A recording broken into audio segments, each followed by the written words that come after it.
Zdravím všetkých sledovateľov Mateja Gamer. Je štvrtok večer a ako som aj v komentáre v iných príspevkách slúbil, tak budem sa snažiť nahrávať videá z obrazovky, aby som prezentoval predpovede alebo články alebo opisy rôznych atmosférických situácií, počasie a všetky ostatné veci, čo sa týkajú počasia. Čiže Začneme víkendovým počasím. Je to taká relatívne jednoduché na spracovanie a na začiatok začneme to takto zľahka. Hej. Pozrime si situáciu, ktorá nás čaká tento víkend.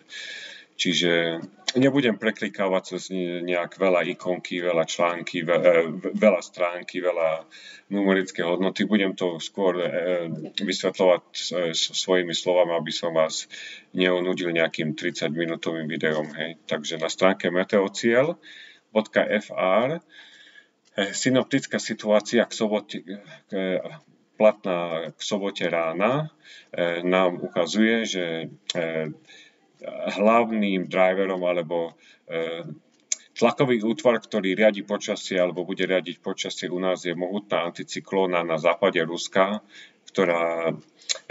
pri ktorej sa prúdenie točí v smere hodinových ručičiek. Čiže keď si to pozrieme v kontexte nášho územia, tak vidíme, že sa isobaly nachádzajú pri našom území z juhovýchodných južných smerov, čiže prúdenie bude juhovýchodné, južné, teplé. Samozrejme z juhu nám nepríde žiaden arktický vzduch. Na európskej mape je ešte zaujímavé to, že sa nám vytvorila brzda nízkeho tlaku vzduchu severne na severnom Portugalsku, severnom Španielsku a v Biskajskom zálive. Že ona je konvektívne bohatšia a celkom solidne sa prehlbila. Čiže je to taký atmosférický, synoptický boj tlakových útvarov v Európe momentálne. Stabilita na severovýchode versus dynamika na juhozápade. My sa momentálne a ešte ďalšie dni budeme nachádzať skôr pod nadvládou tej stabilnej anticyklóny. Čiže juhovýchodné prúdenie u nás zotrvá v sobotu a zotrvá u nás aj v nedeľu. Keď vidíme nedeľa 14 hodín, tak ešte stále máme farebné odtiene vyššieho geopotenciálu v oranžovej farbe.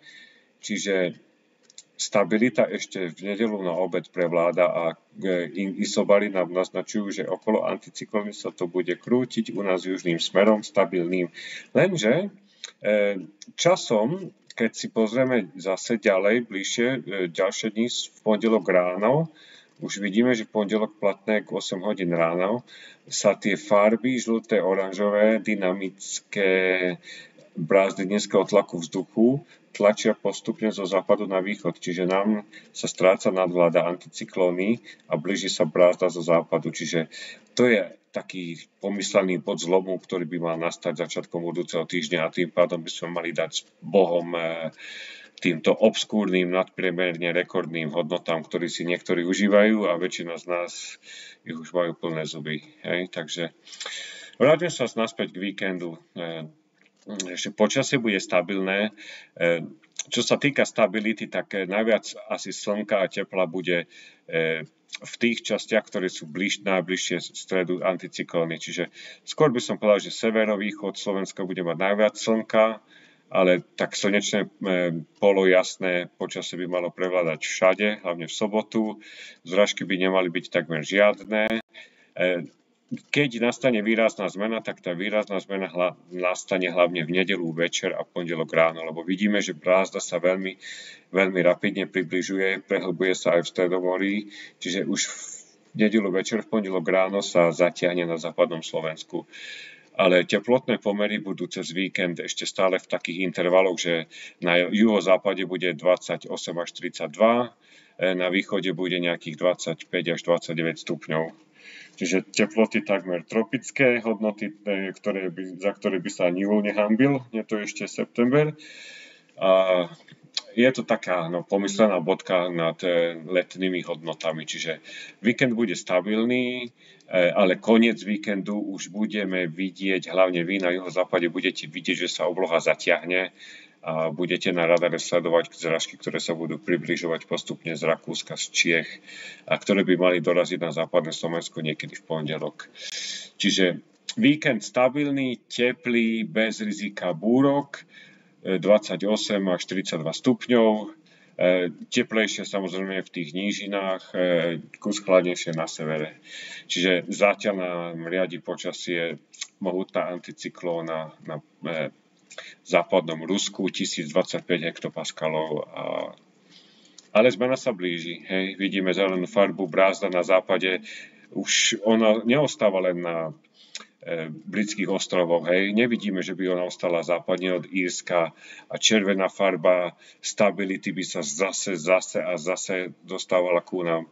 Už vidíme, že tá stabilita už uniká na východ a brázda sa blíži. Čiže zmena je viditeľná, zmena tu bude, zmena príde. Je už takmer 100% isté, že zmena nastane. Nastane na začiatku budúceho týždňa a tie maximálne teploty poklesnú, dáme tomu z 32 na nejakých 18 stupňov na západe, čiže budete citeľne vidieť to ochladenie už pondelok, utorok. Čiže videoko malo 6 minút, dúfam, že padlo na úrodnú pôdu, že sa vám páčilo. Viem, že som nepreklikával cez nejaké množstvo rôznych stránok, numerických hodnôt a tak ďalej, krásne grafické slniečka, polojasná a tak ďalej. Väčšinou ja používam túto stránku meteociel.fr, lebo takáto synoptická mapa Európy ti dokáže celkom dobre rozanalyzovať situáciu, ktorá bude nasledovať alebo ktorá vlastne prevláda. Čiže takto, máte sa krásne, video má 7 minút, keď sa vám páči, dajte feedback, dajte v komentároch, napíšte, áno, je to v pohode, chcete ešte iné videá v budúcnosti, napríklad sezónne predpovede, iné atmosférické veci, El Niño, La Niña a tak ďalej, je toho množstvo, čiže videá sa dajú robiť všeličo možno. Len si zvolme nejakú tému, ktorá zaujíma nás spoločne všetkých a ideme ďalej. Máte sa krásne. Ďakujem všetkým, ktorí finančne prispeli a symbolicky na zotrvateľnosť, udržateľnosť našich meraní v krasových dolinách, mrazových lokalitách a tak ďalej. A ďakujem krásne a majte krásny večer. Čaute.